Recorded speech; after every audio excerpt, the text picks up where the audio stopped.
नहमदुहु व नसल्ली अला रसूलिहिल करीम। औज़ु बिल्लाहि मिनश्शैतानिर्रजीम। बिस्मिल्लाहिर्रहमानिर्रहीम। सूफ़ी अरशद महमूद चिश्ती आपकी खिदमत में हाज़िर है।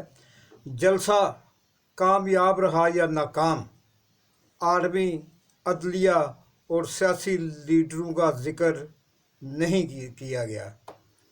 आला क़यादत को तकारीर से मना कर दिया गया।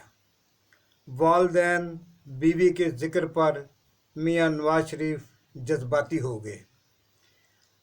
इसकी तफसीलात 21 तारीख को हस्बे वादा मियाँ नवाज शरीफ पाकिस्तान तशरीफ़ लाए और लाहौर एयरपोर्ट से थोड़ी देर रुकने के बाद फिर वो इस्लामाबाद गए, वहाँ से अपना बायोमेट्रिक करवाया और फिर उनका जहाज़ जो है वो उड़कर मनार पाकिस्तान के करीब आ गया और इस तरह से उन्होंने अपनी तकरीर का आगाज़ किया।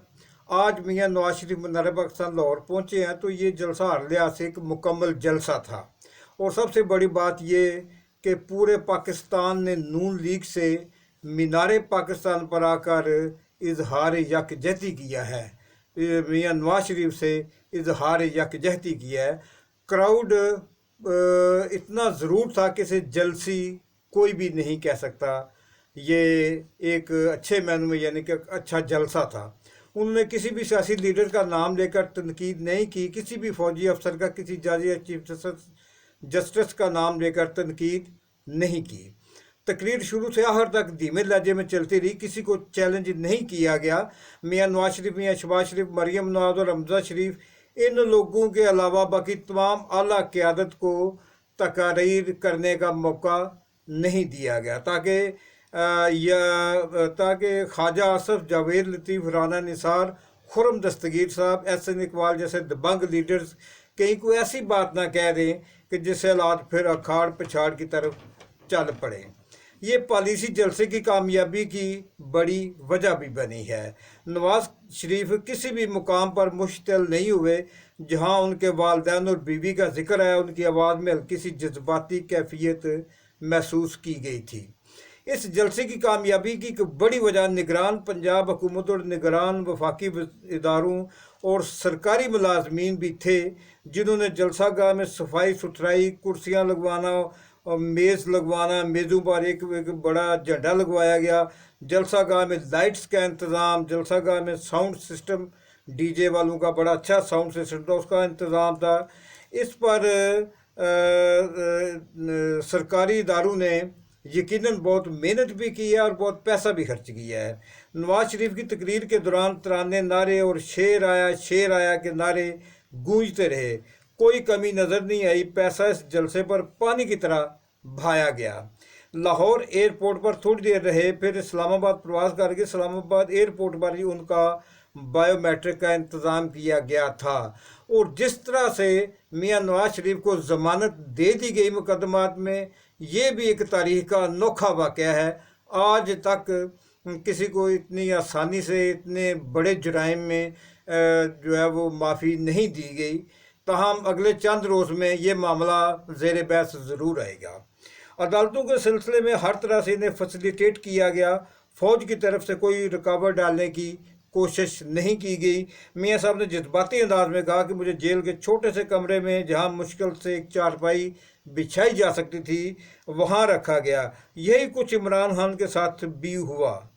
फिर नवाज शरीफ हालांकि अडियाला जेल में थे तो थोड़े थोड़े फासले पर ही उनके और उनकी बेटी मरीम नवाज के अपने अपने सेल में वो मौजूद थे, लेकिन इन्हें अपनी बेटी से मिलने की इजाज़त नहीं दी जाती थी।